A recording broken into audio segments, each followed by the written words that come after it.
إيه السبب في سوء أداء مروان عطية الفترة الأخيرة، وليه مروان عطية ظهر بالمستوى السيء جدًا، والفرق بينه وبين أحمد رضا من ماتش الحرس الأخير، وليه كولر ساب مروان عطية وغيّر أحمد رضا رغم إن أحمد رضا كان أحسن؟ تعالَ معايا بالحالات هنتكلم في كل حاجة ونحلل كل حاجة. دي مثلًا أول كورة في الماتش مع مروان عطية في نُص الملعب وقدامه 5 لعيبة تقريبًا من الأهلي، أحمد رضا وجراديشار وإمام عاشور وأسامة أبو علي وحسين الشحات ناحية اليمين، وهو اختار أغرب حل في الدنيا ولعبها لمدافع حرس الحدود بمنتهى السوء بباص ما فيش أسوأ في الدنيا من كده. طيب تعالوا نشوف مع بعض كده لعبة تانية لأحمد رضا بعديها بثواني، وأحمد رضا هنا بيعمل باص مفتاحي عبقري لوسام أبو علي، لعب الكرة دي بوش رجله الخارجي ما بين 2 لعيبة والتالت كان مع وسام، هي أي نعم الكرة ما وصلتش وأي نعم بيقولوا إن هي دي ميس باص، ولكن وسام هو اللي ما وصلش للكرة رغم الباص العبقري اللي عمله أحمد رضا بوش رجله الخارجي.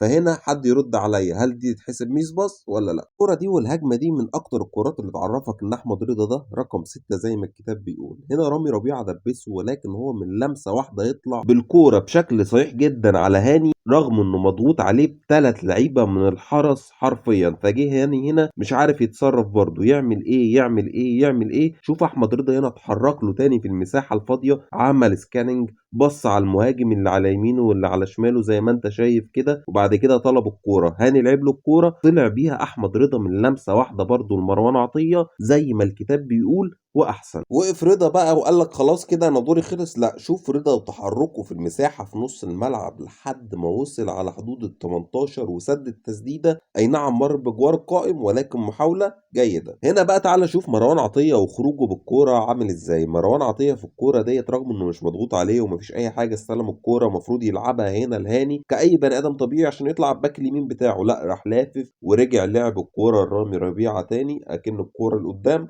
حرام شرعا في رمضان. وهنا خروج تاني اغرب من الاولاني من مروان عطيه برضه، وشوف هيلعب ثرو عامل ازاي، مش لحد خالص ولا لوسام ولا لجراديشار ولا لامام عاشور ولا حتى لواحد من الجمهور اللي قاعد فوق خالص في التالتة شمال. دي كرة في نص الملعب لاحمد رضا اللي تقريبا ابتدى يتعدي من مروان عطيه، هنا الراجل رقص وموه وعدى حلو قوي من لعيب الحرس، ولكن بدل ما يلعب الكرة لقدام شوف هيرجع بالكرة لورا تاني ازاي. يا ريت ما تقعدش مع مروان كتير يا رضا واتعلم والعب لقدام. وهنا برضو مروان عطية والميس باص رقم مليون تقريبا، رقم مليون واحد في نفس الماتش برضو كان عايز يعمل عرضية ولكن للأسف ما جاتش عرضية ولا باص ولا ثرو ولا أي حاجة في الدنيا خالص. ودي كورة برضو من مسلسل الميس باص اللي كان بيعمله مروان عطية في الماتش، وباص سيء جدا لحسين الشحات، برضه حسين ما قدرش يكملها. حسين اللي بيقدم مستوى من أسوأ مستويات جناحة الأهلي. لا لا لا لا، أنا تعبت يا مروان أقسم بالله من كتر الميس باص اللي أنت بتعمله. وأدي كورة تانية كمان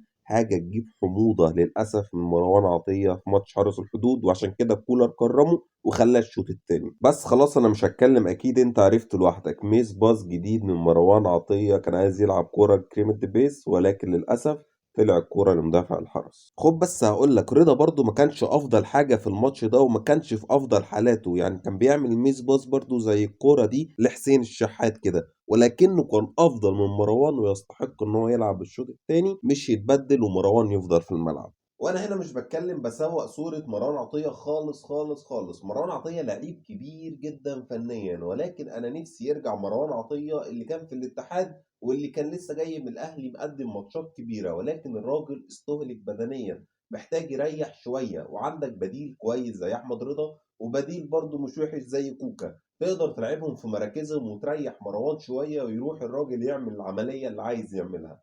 انما هتفضل تستهلك فيه لحد ما يخلص خالص ونلاقيش مروان عطيه تماما بعد الاداء السيء اللي هو بيقدمه دوت. فانا اتمنى ان هو يريح الفتره اللي جايه. لو عجبك الفيديو متنساش تعمل لايك وسبسكرايب لقناه اليوتيوب، وبس كده.